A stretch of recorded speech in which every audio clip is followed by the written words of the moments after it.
Cinderella 2 Dreams Come True. It was made between 1999 and 2001. It was released February 2002. And welcome to my 10th. Damn, I made it to double digits. I did not think we'd make it this far. 10th Disney direct to DVD VHS sequel movies released 52 years after the first one. I don't know. I guess they were feeling a little risky, these past two movies.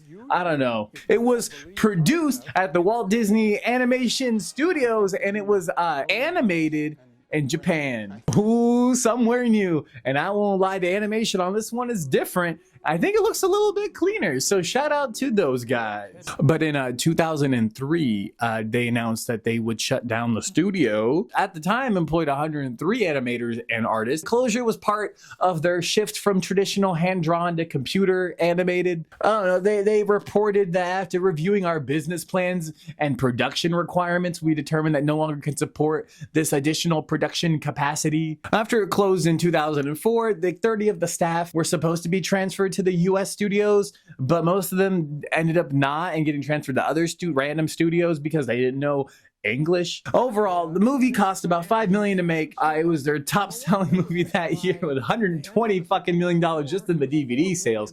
I don't know the fucking VHS ones, but it received negative reviews. So, you know, what are we surprised there? It seems to be a consistent pattern we're dealing with here. But also because it's been the 5 decades since the last movie, had to get the new cast, since the first movie cast was dead, retired, I guess, or just unavailable. Like, so particularly, what's the Cinderella? Irene Woods, the voice of Cinderella, was still alive because I guess she just couldn't produce the sweetness of her voice because she's too old and she would sound like an old lady. So they replaced her with Jennifer Hale, who originally at the time was already the voice of Cinderella on The House of Mouse. So I guess they just kind of rolled with it. Also, guess what? It's not really a movie. It's another canceled TV show consisting of 3 shorts woven into a movie again. It was part of a canceled series called Cinderella Stories. There's not really much information about it. There also wasn't much information about the movie on how, you know, everything and blah, blah, blah this. So we're just using first movie background stuff. Also, before I start, I got a new lava lamp. So, fun fact, the original one that I've been using in all the videos, it sometimes works, sometimes doesn't, right? So I had to get some new replacement bulbs for those, and it works sometimes, right? This second one that I got that you still have yet to see is the one I pointed out a couple videos ago that the light bulb doesn't work, so I had to get new light bulbs. Did you know that there's different light bulbs for lava lamps, that they all just don't use the same like 1 or 2 bulbs? No. So guess what? Guess how many fucking light bulbs I bought for this? 4 in here that are for a lava lamp that isn't even made anymore. We got these 2 big ones that I thought would work because they're the same light bulbs as the other one, but guess what? The fucking tip at the bottom is too goddamn big to fit in the stupid hole. I bought 6 more of these ones. You probably can't see these. 6 more of these ones for the original one, and one of them doesn't work. Guess what? I have 2 more bulbs incoming, and they better fucking work on that one. But I have this new one, but this one's kind of cooler because guess what? It came with a remote, and yeah, yeah, and guess what? Yeah, all right, other than that, that's it. So let's jump in. What a long intro. All right, open shot. We get a weird version of the Disney castle that I've never seen before. It has fireworks, and then the castle turns into the Sleeping Beauty castle, which is totally different color than the original movie. And we got Cinderella 2, Dreams Come True. All right, so we got Gus and Jock. They're excited as fuck to have Cinderella read them a story. They run into this new cat that isn't Lucifer, Pom Pom. They sneak by, they open the wall, they climb in. They make it to the fairy godmother who's like reading a book to the other mice, and I guess they missed the story, and they say read more, and she don't got any more. So they're like, well, I guess we'll make some more. No, wait a minute. Who'd want to read a book made by mice? Cinderella would read it. What a great idea. They don't know how to write a book. She helps a little bit by singing bibbity boppity, and they get to work. So I'm unsure if these are like true stories or just made up ones. They're saying it's true, so let's just assume that they're true. All right, so we start with the first of three, and I'm getting PTSD already from the Belle's Magical World movie. So let's just trek through this canceled TV show. First story, this doesn't show a name on there, but it's called Aim to Please. All right, so this first one takes place after Cindy and I guess Prince Charming's honeymoon. Everyone is excited, they're back. Cinderella's back! They're back! They're back! They're back! I'm curious where they went. He tells the others that it's time for her to have a royal banquet. He puts this lady in charge. Teach her everything she needs to know. She won't know anything about planning a royal banquet. I don't know anything about planning a royal banquet. It's off to a pretty good start. Also, Prince Charming looks weird. Maybe it's just me. He says he'll be by her side the whole time. I have to go now? Apparently he can't stay for the banquet because he has like important matters of state to attend to. It's her duty to plan the banquet, and the king's duty to endure it.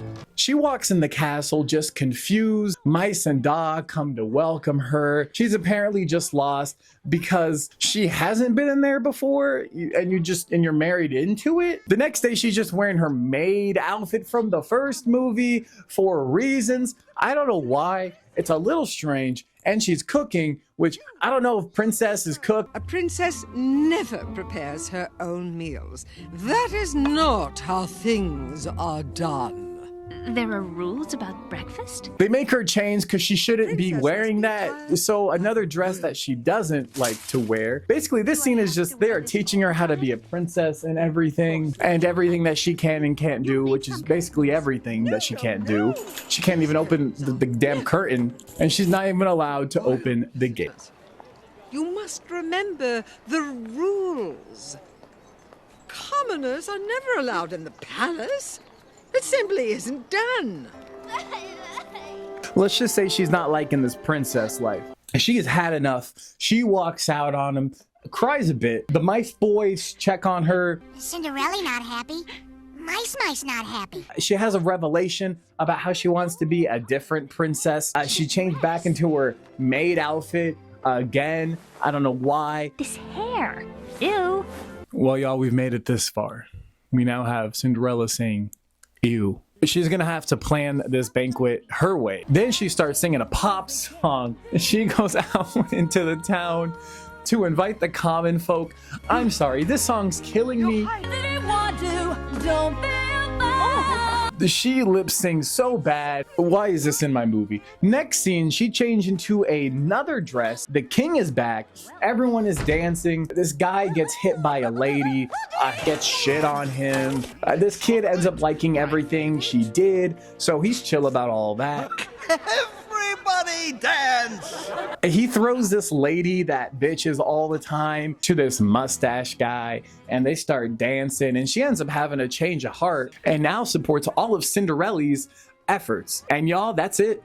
That's the short. That's Aim to Please. This was a fucking ass short. Now we're back to the present day. Most of them are finishing up writing this may be real or not story that I assume is real. I don't like that magic stuff. Remember what happened last time? Oh, now there's a story we should tell. So it is true.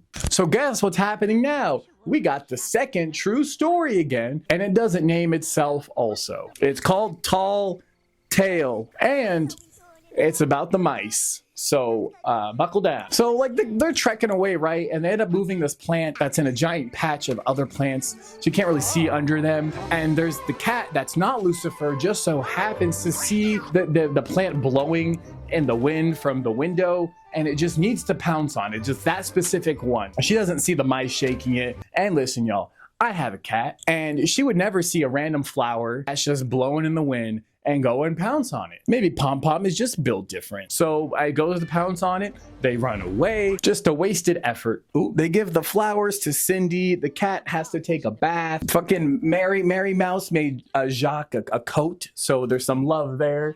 Basically, he ditches her for some like paper that he wants to bring to Cindy, climbs over a shoe that he clearly could have walked around, gets caught, runs away, wasted effort again. Then literally Cindy checks on him right after. She brings him alone to the fairgrounds for his help, tells him to meet me at the stable with a bunch of horses that could just step on him. She can't find him, then dips, and then he gets tossed twice. So now he complains about being too small to do anything, makes a wish to be big, and then fucking poof, fairy godmother shows up, ends up sitting her ass on him. He makes a wish to be fucking human. She grants him that wish, and boy, you'll never guess what happens next. Another modern song. And boy, they make him look like a typical third-rate fucking nerd-ass, peasant-ass character. He's just strolling around while the song plays, just magically knows how to walk, talk, just function right off the bat. Also, the cat follows him because it thinks it sees like 10 mice stacked on top of each other. Eventually, he runs into Cinderella. Wait, he can't explain to her who he is because she kept talking over him and won't shut the fuck up. I'm so sorry about the mess. So overall, they invite him back to the castle to help him with their shit. Again, it doesn't explain who he is the entire ride back. They leave him alone. He wanders. The fucking cat puts some cheese out and he falls for it. And he gets scared of the cat, 10 times smaller than him. Runs into a mouse hole. He fails. Oh, good. You found a vase. He's just happy to help. He hears some chatter. He walks in to find this lady trying to kill his family. She's happy he saved her by walking in. Cindy walks in and says, Think we just found the couple to lead the first dance. Now he got to dance with this lady. Poor guy. The guy sees his friends asking where he is. He gives them a heart attack and they run away. And then out of the blue, Godmother, I guess she's watching, just shows up again and goes, "You're not having second thoughts about being a human, are you?" No, I guess not. And the way she says it, it's like she knows, you know? Mustache guy barges in. Godmother disappears. Next shot, we're at the fair with a Ferris wheel that still has yet to be invented for like another 10 years. So everyone is just enjoying themselves. Oh, an elephant! Come on! I just love elephants! He ends up having to dance with Big Lady. The cat is still on the prowl for him. He fucking jumps him from the tree. I also paused it on this shot because I found it funny. So he chucks it, falls in the water. I guess she falls in love with him more. Ready for the next dance? He runs to the Ferris wheel that still isn't invented yet. Cat just popped up next to him, meows. Then he falls on the elephant. It goes crazy, fucks up the fair. He wishes the G-Mother was back, and she pops back up. She says, you know what would help with this elephant? A mouse, because elephants are scared of them. So, Are you a man or a mouse? I'm a mouse! she bippity boppity jacks up, and wow. I guess there are some things only a mouse can do.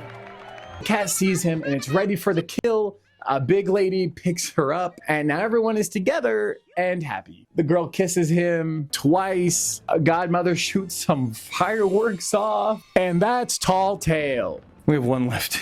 I'm exhausted, but guess what? This probably is the best one. Now we're back to the present day. Not gonna lie, I zoned out on this scene. There was scissors, that paintbrushes that just kind of vandalized the mice and the place. Then it stops. And then we get on the topic of Anastasia, the ugly stepsis. So now the episode starts, and it's called An Uncommon Love. All right, it starts. We get a shot of the old ugly stepsis Anastasia looking sad. Then, oop, is that Lucifer?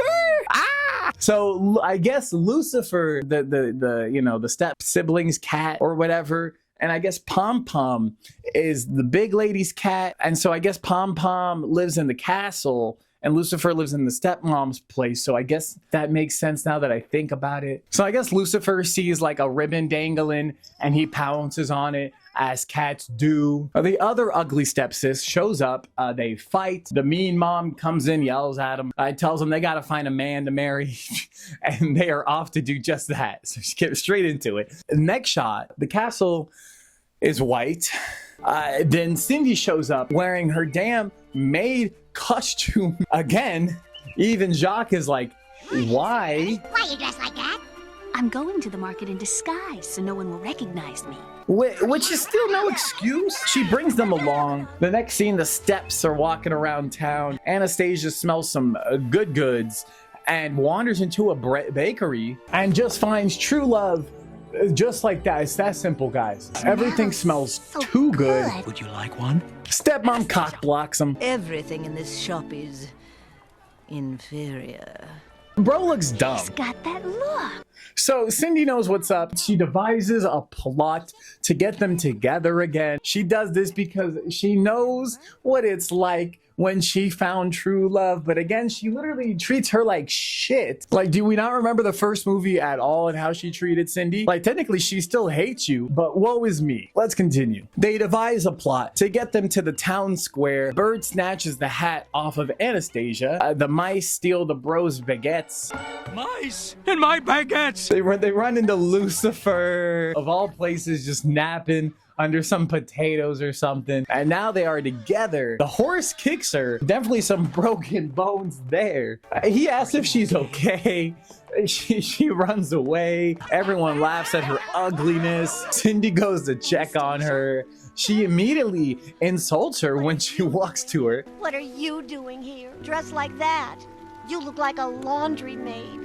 Which is literally what I'm saying. Why is she dressed like that? But also at this point, just leave her. She's literally being a hoe to you. She retaliates. I'm not the one with egg on my face. Humbled.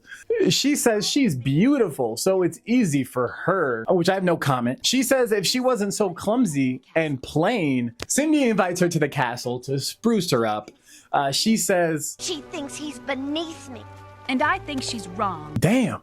And they're off. After a quick chase around the castle, Lucy gets fucking mesmerized by Pom, but she doesn't love him back. I'm dead. And guess what parallel happens? See, the mice, they also try to help their nemesis, the cat. Like, what is happening? So they devise their plot for them to meet again. The first pair of mice steal her bow. The second pair fucking yoo-hoos.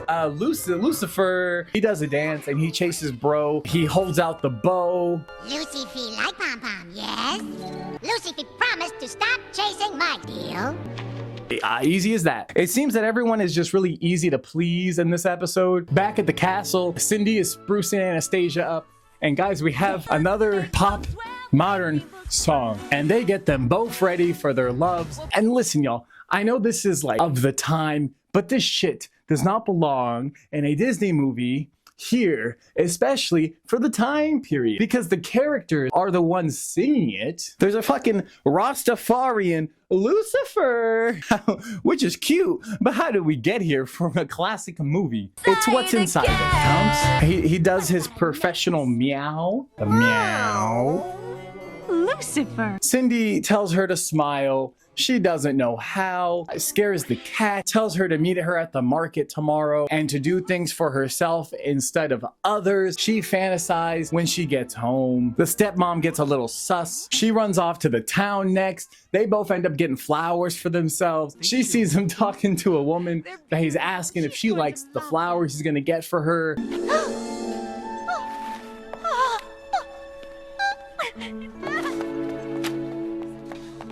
Damn. What happened? She runs again, back at the castle. Lucifer is preparing to give a bouquet of fish to Pom Pom. She sniffs them, takes them, and just falls in love. The way to a cat's heart is fish. Glad they're happy. She sees the mice in the background, just happy. And she's like, let's kill him. And of course, Lucifer's like, yeah, fuck it, let's go. You know, get my bitch now. So a wasted effort again. Who could have seen this coming that they turned on her? Oh my God, oh, I couldn't have seen it coming. They pour some water on her. She slaps the fish on him. Nothing was accomplished here. Back at the town, the sad baker guy goes out to the fountain. There's a goat that just eats his flowers. He sees her crying just right around the corner.